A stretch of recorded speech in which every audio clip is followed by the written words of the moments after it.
ever scan my testicles again. Sorry, you're wondering what? If you could stay in character as John, don't ever scan my testicles again. I think I said don't scan my balls. Yeah. What, it wasn't good enough for your first time?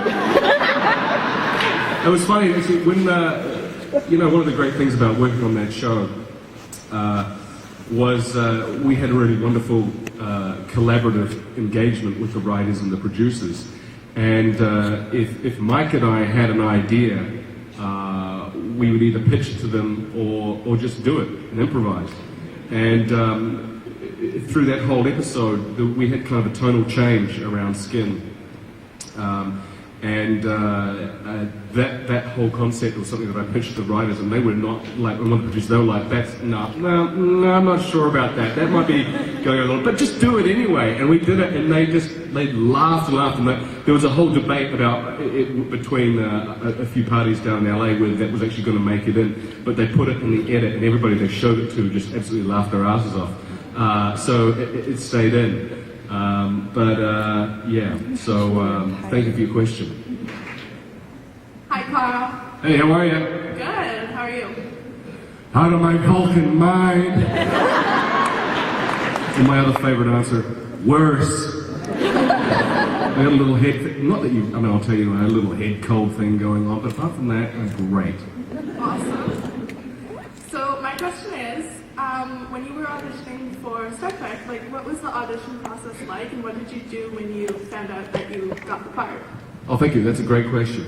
Well, you see, I found out that JJ was rebooting it, and I really wanted to be a part of it. So I took a bunch of meetings with some people involved from execs at Paramount, and then I went and met with JJ, and I really thought that I'd blown the meeting, because I went in there and sat down, and after a little chit-chat for a couple of minutes, he said, well, have you got any questions? And I said, yeah, what's the story? I'm really interested to know, what's the story of the movie? Well, what are you doing? And he's like, I can't tell you. And I sat there and went, well, I guess I got no questions.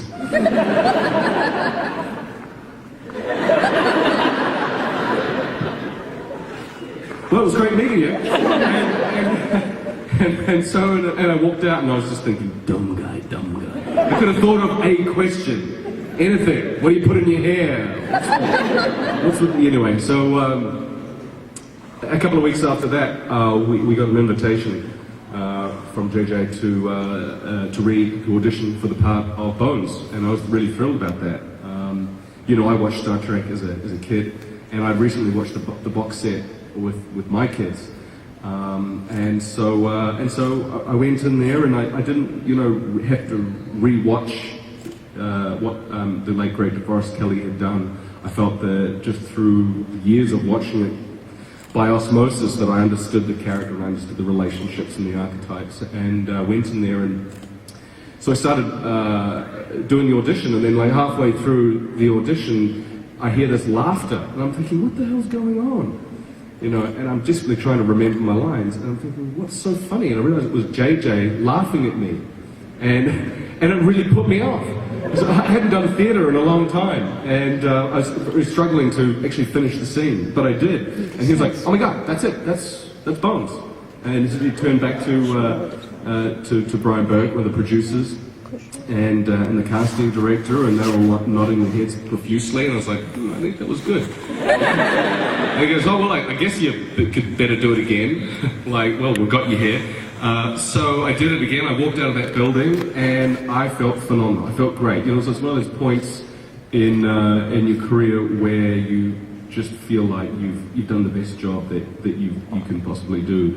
And we had a pretty good indication within about an hour and a half that we'd got it. And it was probably one of the points in my career where I guess I've been most satisfied of what I achieved, and naturally we celebrated.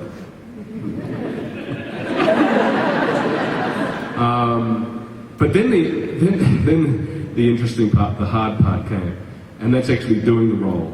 And I have to confess, in approaching that role, it was some anxious times for me because, obviously, I felt that as a fan of Star Trek, that it was important for me that the character of Bones be recognizably Bones. And so that meant it was sort of a challenge of trying to identify and incorporate the very essence of what the wonderful DeForest Kelley had done so well for so long, and trying to infuse that into a younger version of what the character is, and then also do my take on it, because what the mistake would have been to try to do some sort of carbon copy imitation. That would have been a mistake, but for me, the challenge was I wasn't quite sure of where that line was, but thankfully I was in great hands, and it was a completely different experience making the second film, I think, for all of us, because we'd had that validation and that success that the first film went over so well, and everybody loved these characters, and it's a testament to JJ and the writers. They made sure that they made Star Trek accessible, and they made it character-driven, which to me was always the key of the success of the series. It was a cult of personality for me over science fiction. You tuned in every week to see how that crew, the often dysfunctional crew, had to learn to work together to overcome their differences in order to defeat the common adversary. And that's one of the things that JJ and co just absolutely nailed. So thank you very much for your question. I appreciate it. Thank you. Thank you.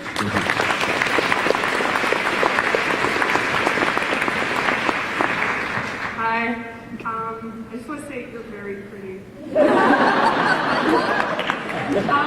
I heard that you really like doing impressions, and I was wondering if we could hear some of your best impressions. Some of my best impressions. Yeah, sure. Okay. Here's a tree.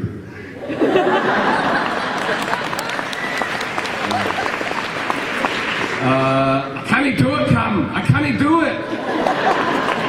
Stop. Are you out of your fucking mind? Terrible.